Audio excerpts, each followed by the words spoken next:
Vous connaissez certainement l'expression « grand félin » ou « big cats ». Cette désignation regroupant les représentants du genre Panthera, auxquels s'ajoutent guépards et pumas.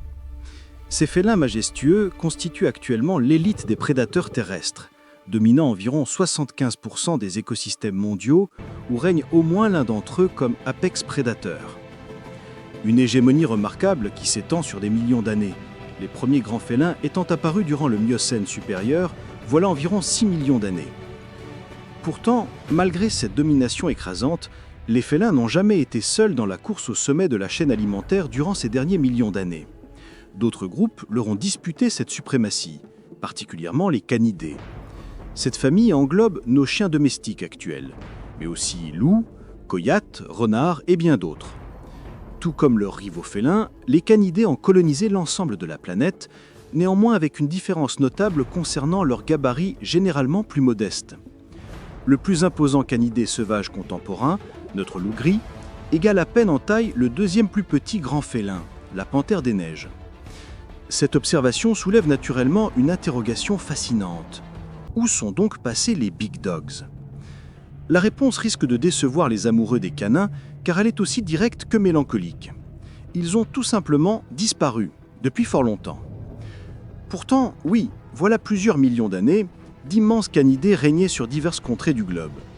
Parmi eux émergeait une créature exceptionnelle, le plus colossal et redoutable de tous, un véritable broyeur d'os, l'épicion.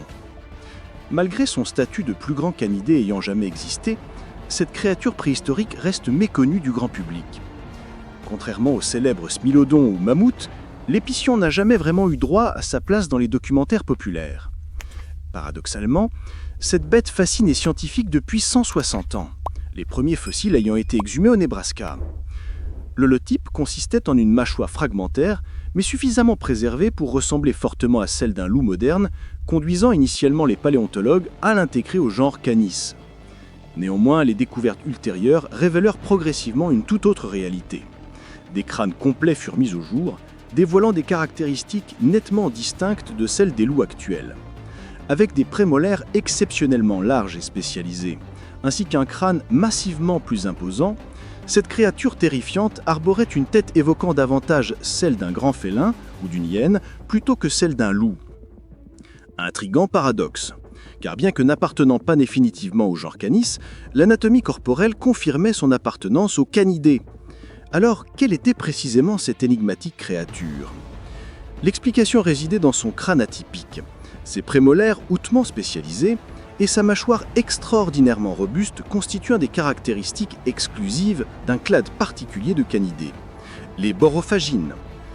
Cette sous-famille représentait l'une des 3 branches connues de canidés, comptant pas moins de 70 espèces caractérisées par leur dentition particulièrement robuste, leur mâchoire courte et épaisse et la présence d'un 5e doigt.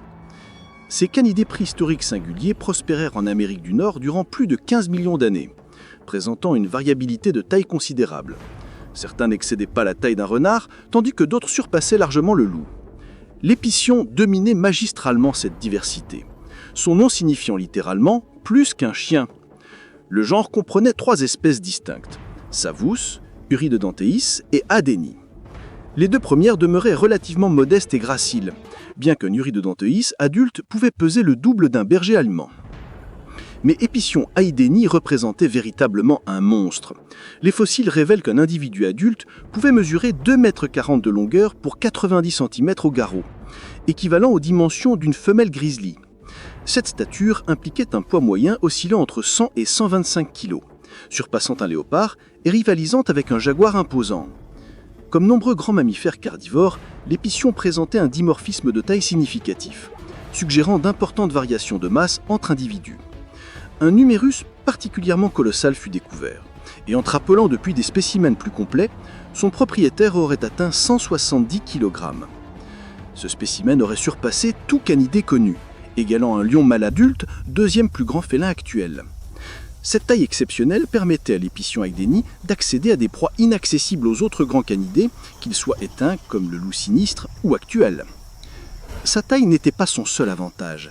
Il possédait une morsure phénoménale, exceptionnelle même parmi les carnivores. Outre ses prémolaires hyper développés, l'épition arborait d'imposantes canines positionnées pour maximiser la force de morsure. Ces caractéristiques infligeaient déjà des blessures effroyables.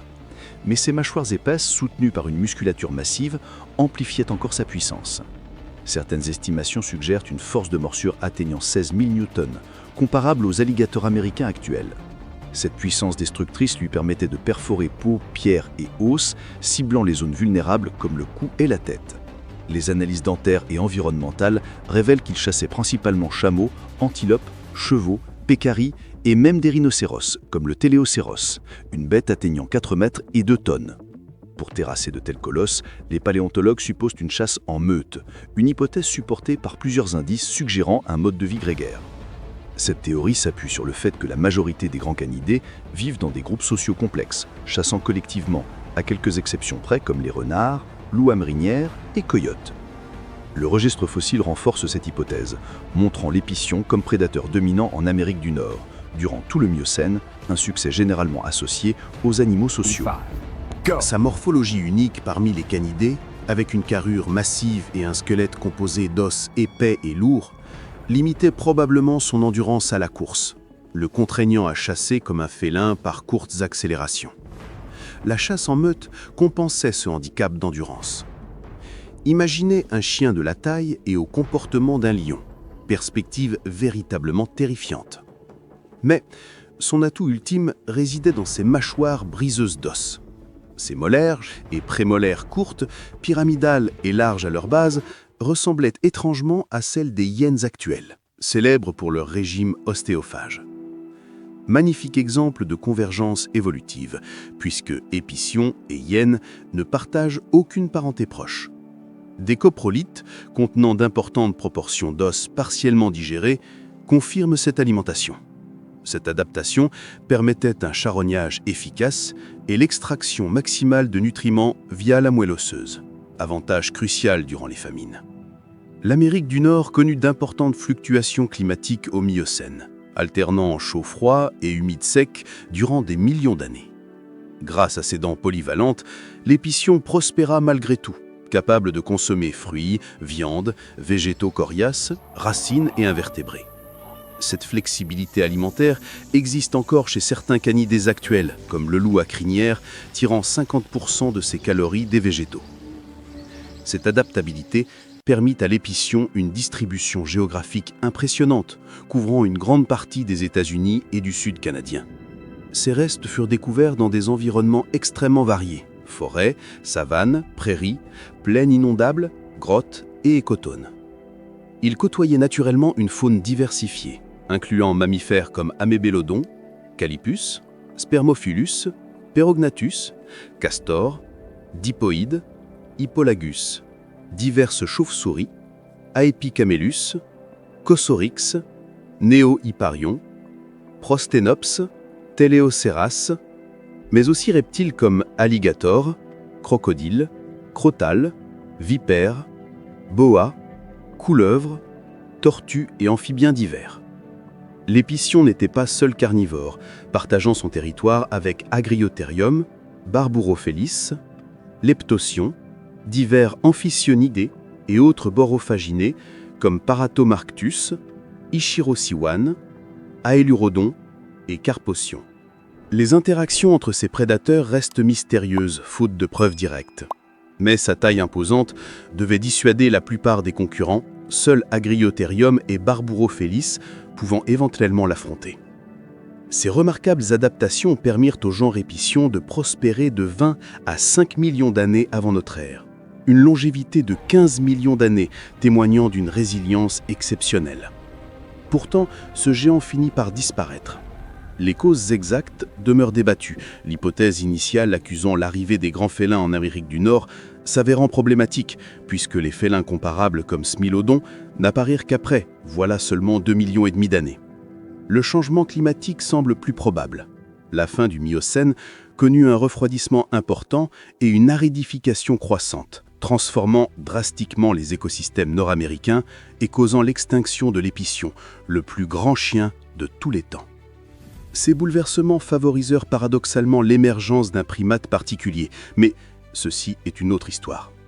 Les canidés surent néanmoins s'adapter à ce monde nouveau, d'autres grands chiens devenant de redoutables prédateurs, comme le fameux Canis dirus, aujourd'hui reconnu comme n'étant pas vraiment un loup.